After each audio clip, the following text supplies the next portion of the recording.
Audiencia de la Hora de la Verdad, muy buenos días. Gracias por conectarse para estar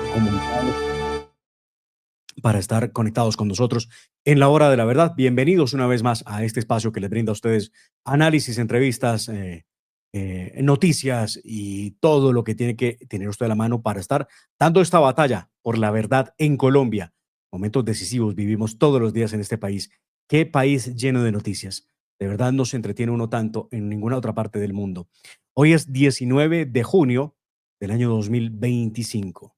Este es nuestro podcast número 605 de la Hora de la Verdad. Porque claro, nos encuentran ustedes en Apple Podcast y en Spotify. Ahí está la señal de la Hora de la Verdad en ambas plataformas. Bajo la dirección del doctor Fernando Londoño Hoyos y con asistencia técnica y community manager de la Hora de la Verdad de Quique Sánchez, aquí estamos listos para llevarles a ustedes todas las noticias, hechos de la mayor relevancia. Esto va muy rápido y tengo que conversarles, por supuesto, de lo que ha ocurrido ayer con esta decisión fantástica que ha emitido el Consejo de Estado. Este, este auto que conocimos el día de ayer, exactamente el que tienen ustedes ahí en pantalla, este auto es realmente importante y trascendental para lo que viene en Colombia. Un auto que tiene que ver con el proceso de nulidad que han presentado por lo menos 12 congresistas de la República, eh, de un proceso de nulidad en contra del famoso decretazo o el decreto 0, 0639 que emitió Gustavo Petro con la ayuda de Eduardo Montealegre. Decretazo con el que pretenden convocar a una consulta popular sin el completo de sus requisitos. Y ya les voy a explicar por qué razones y qué vendría jurídicamente con ese decretazo de Gustavo Petro, que dicho de otra forma, para quienes quizá no entienden muy bien el juego jurídico que está planteando el gobierno de Gustavo Petro, pues les han quitado el caramelito, ¿no? El caramelo que tenía Petro y su gente era el de utilizar el decreto como un arma de presión sobre el Congreso de la República.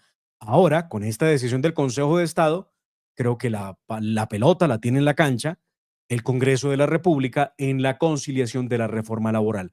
También tendremos que hablar de la reforma laboral, por supuesto, que fue aprobada en último debate en el Senado de la República y que plantea unos serios inconvenientes para la generación de empleo, para la creación de empleo, para la sustentación de los empleos en Colombia. Recuerden ustedes que las proyecciones del Banco de la República y de otros tanques de pensamiento económicos respecto al impacto de la reforma laboral de Gustavo Petro era la pérdida de entre 500 y 600 mil empleos, lo que no es nada pacífico. Ya les hablaré a ustedes de todo eso y por supuesto tendré que conversarles de el nuevo jefe de gabinete de el señor Gustavo Petro. Jefe de gabinete. No sé si todos saben de quién se trata, pero tendremos que hablar de él, por supuesto. Un hombre muy agresivo que se autodenomina pastor. Y digo autodenomina porque en su momento se preguntó al Ministerio del Interior para que diera cuenta si aparecía en el registro de pastores, porque los pastores evangélicos están en un registro y se sabe quiénes están facultados para llamarse de esa manera. Y pues este no lo está. Es un tipo violento, es un tipo agresivo, un poco más agresivo que el mismo Armando Benedetti. Es un tipo que viene a ser jefe de gabinete en momentos en que ha hecho política al lado de Gustavo Petro, pero que ha dicho cosas tan complicadas como, por ejemplo, que Petro tiene que reelegirse y que aquí lo que tiene que haber es un cierre del Congreso de la República.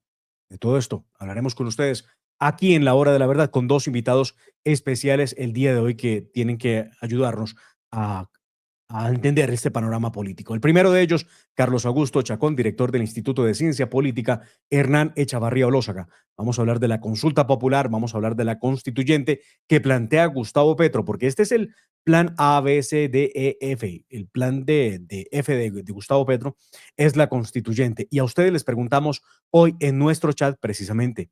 Les invitamos a que contesten con nosotros. En YouTube está la pregunta. Con la suspensión del decretazo de Petro, ¿cree usted que insistirán en una constituyente? Por ahora van 614 votos. Por el sí, 92%. Por el no, 8%.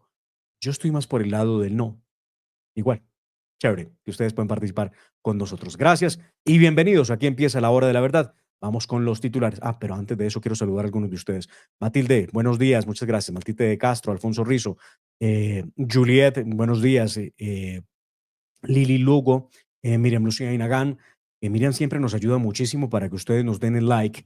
Por favor, suscríbanse al canal, denos like, nos ayudan muchísimo y sigan nuestras redes sociales. Estamos en X como @hora de la verdad, en Instagram como la hora de la verdad oficial, en TikTok como la hora de la verdad y por supuesto en YouTube y Facebook Live como la hora de la verdad. Los invitamos a que se suscriban a nuestro canal y por favor nos apoyen. No importa con cuánto, cualquier apoyo es fundamental para que este equipo periodístico esté las 24 horas, los 7 días de la semana, llevándoles contenido de calidad, entrevistas, análisis a fondo de lo que pasa en Colombia y el mundo. Dejamos aquí la cuenta de ahorros del Banco Da Vivienda de la Hora de la Verdad, por supuesto el NID del programa y el número de la cuenta. Gracias por su apoyo, gracias por preferirnos para amanecer e informarse con la Hora de la Verdad. Ya regresamos con los titulares del día. Sáquele provecho a un CDT que renta hasta el 10% efectivo anual con la cuenta de nómina Da Vivienda. Ábrala ya en 5 minutos desde la app Da Vivienda. App Da Vivienda. Aquí lo tiene todo. Vigilado Superintendencia Financiera de Colombia. Aplican términos y condiciones. Conozca más en www.davivienda.com.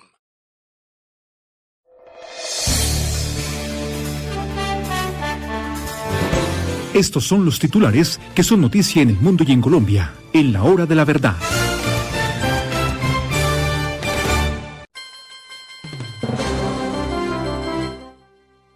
Olvidé comentarles que a las 6:35, 6:40, sino antes, estaremos con Jerome Sanabria. Es la creadora de contenido político más joven que hay en Colombia, que se ha dedicado a hablar del tema de pensiones en el país.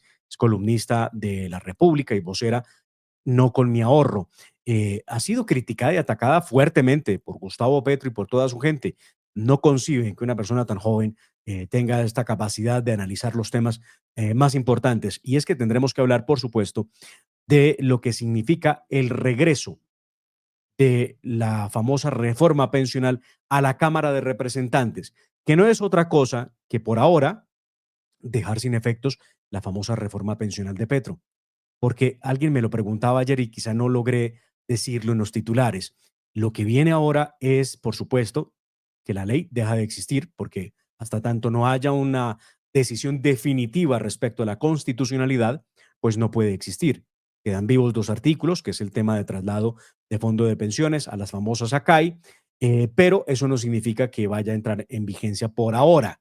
Además, el gobierno de Gustavo Petro no estaba listo para iniciar esta gran tarea. Son más de 400 billones con B larga de ahorros de los colombianos que terminarían en manos del gobierno. Vamos a ver qué hace la Corte Constitucional con ese examen de fondo, porque todavía lo requiere, y es que la reforma laboral, la reforma pensional, ambas, la pensional también tiene elementos que no permitían que sea una simple reforma por ley ordinaria. La laboral tiene el mismo problema, por lo cual se prevé que también se pueda caer en la Corte Constitucional. Lo cierto es que hablaremos con Jerome Sanabria en la hora de la verdad para analizar el alcance de la reforma pensional que dejaría sin pensión realmente a las nuevas generaciones, que ahí sí que no van a tener cómo pensionarse nunca. Y por supuesto, quienes ya tienen derecho a pensión, cómo les puede afectar esa reforma. Hablaremos con ella aquí en la hora de la verdad. La sección quinta del Consejo de Estado convocó una sala extraordinaria este 18 de junio para decidir sobre la medida cautelar solicitada por una demanda de nulidad contra el decreto 0639 que convoca la consulta popular. Pues muy bien, ayer, como se los estoy relatando, mientras se decide de fondo el asunto de si es procedente o no una consulta popular, el Consejo de Estado emitió ese auto que ustedes tienen en pantalla que dice, entre otras cosas, y me permito leer algunas partes que son fundamentales, entre otros, recuerda, y esto me parece absolutamente clave, que tanto el artículo 130 y 104, el artículo 104 de la Constitución Política, como la ley 134 del 94 y la ley 1757 del 2015, son absolutamente claras en indicar que para que proceda una convocatoria a consulta popular se requiere de dos requisitos. El primero de ellos, llevar la firma de todos los ministros y el presidente de la República. Y el segundo, tener el concepto favorable del Senado de la República. Esta suspensión en el proceso de nulidad que resuelve el magistrado Pedro Pablo Vanegas Gil indica también, y esto es, me parece a mí que vale la pena resaltarlo, lo siguiente. Vean ustedes lo que dice el tema del concepto, y lo dice el auto. Como ya se apreció, la parte actora pidió suspender provisionalmente los efectos del decreto 0639 del 2025 al concluir que se configuran los cargos que fundan la demanda. En síntesis, porque fue proferido sin el concepto favorable del Senado, y que los fundamentos expuestos a título de irregularidades que dieron sustento a la excepción de inconstitucionalidad, que es la que utiliza el presidente Gustavo Petro, en realidad no se encuentran acreditados por autoridad judicial. Claro, es que ni Armando Benedetti, ni Eduardo Montealegre, y mucho menos Gustavo Petro podían calificar de ilegal la decisión que tomó el Senado cuando derrotaron la consulta popular 49 contra 47. Así las cosas, esta es una gran noticia que le devuelve la esperanza al país, porque hay una alta corte que se ha pronunciado en este caso en contra de lo que han llamado los medios de comunicación el decretazo, que es ese decreto de carácter electoral que emitió Gustavo Petro, pasando por encima de la separación de poderes y, por supuesto, por encima de la decisión del Senado de la República. Pues muy bien, el otro tema que está en el orden del día tiene que ver con la reforma laboral, que logró quedar lista para la etapa de conciliación. Los presidentes tanto del Senado como de la Cámara de Representantes, Efraín Cepeda y Jaime Raúl Salamanca, designaron a los conciliadores que van a liderar ese proceso de unificación del texto entre lo que se aprobó en la Cámara de Representantes y lo que se aprobó en el Senado de la República. Salamanca de Cámara fue el primero en anunciar a María Fernanda Carrascal. Oigan pues la conciliadora que se consiguieron en la Cámara de Representantes. María Fernanda Carrascal, conciliadora de la reforma. Esa es la primera. Y la segunda conciliadora, o conciliador en este caso, en el proceso, es Juan Camilo Londoño de Alianza Verde. Los dos representantes son muy cercanos al gobierno de Gustavo Petro, se mostraron en favor de aprobar el texto aprobado en la Cámara, aunque reconocían que había puntos valiosos en lo avalado en el Senado. Por su parte, por el Senado de la República se decidió designar a los ponentes Carlos Abraham Jiménez de Cambio Radical y a Juan Sami Merek del Partido Conservador, quienes acompañaron en parte el articulado, son claros opositores al gobierno de Gustavo Petro, y vamos a ver pues qué pasa en ese proceso de conciliación que viene en el Congreso. Importante destacar que lo que se ha dicho respecto a la conciliación es que el gobierno está solicitando que sea conciliación que tome lo que se aprobó en la Cámara de Representantes. El Senado ha dicho que no hay razón de copiar, pegar, que ellos quieren una conciliación real y eso puede poner en dificultades el proceso de conciliación. Pues vamos a ver, hoy está citado el Congreso de la República, está citado cartas para tomar cartas en el asunto. Ya veremos cómo transcurre el día con este proceso de conciliación que no será fácil en el Senado de la República y en la Cámara de Representantes. Algunos de los artículos que tienen mayores costos en temas laborales, por ejemplo, y esto tendremos que hablarlo pronto con los expertos y por supuesto con la gente que tiene que ver con todo el proceso de contratación en el país, con Cotelco, por supuesto, con los gastrobares, con restaurantes, con todos ellos tenemos que hablar precisamente de lo que va a significar esa reforma laboral que impone Gustavo. Eh, Datos que quiero entregarles a ustedes respecto de lo que va a pasar con los artículos que tienen mayor problema. Son los de adelantar los recargos nocturnos a las 7 de la noche. Hoy empieza desde las 9 de la noche el recargo nocturno. El subir el pago de dominicales y festivos del 75 al 100% y volver laboral el contrato de aprendizaje. Bien importante el tema del contrato de aprendizaje.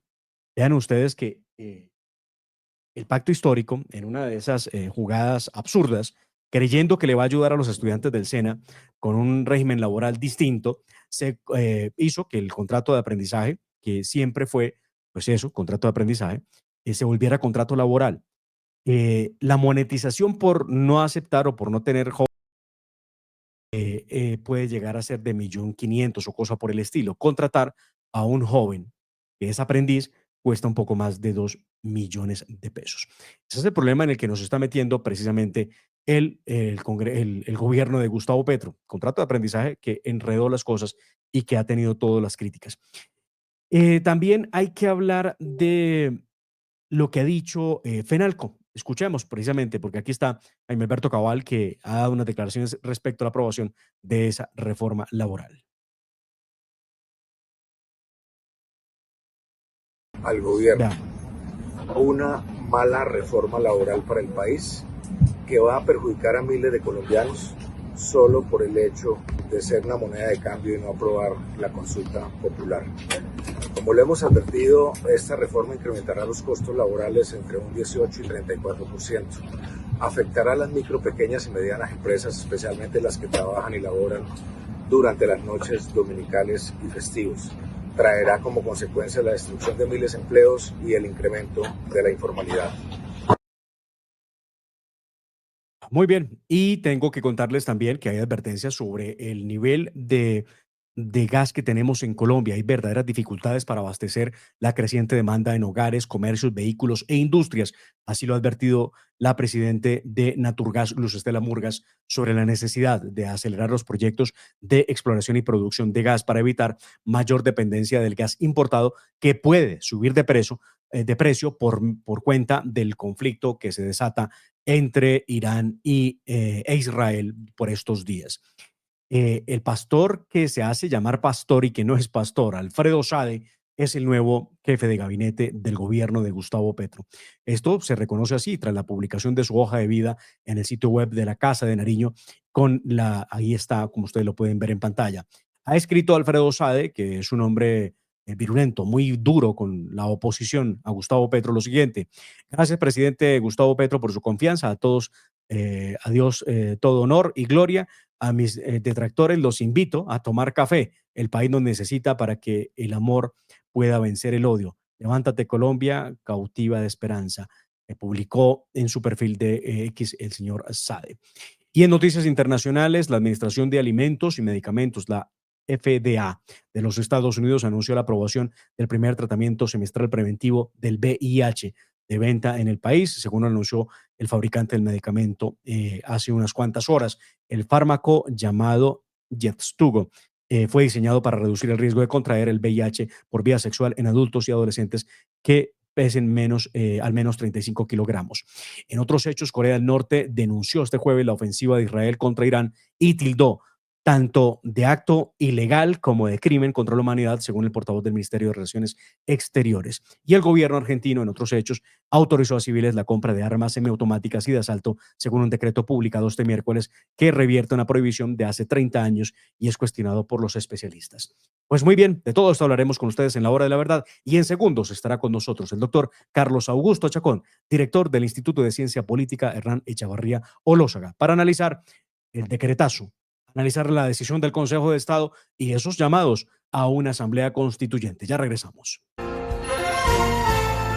No solo es un programa, es una forma de entender el país. La Hora de la Verdad te acompaña con reflexión, carácter y convicción. Síguenos y apoya nuestros canales digitales de La Hora de la Verdad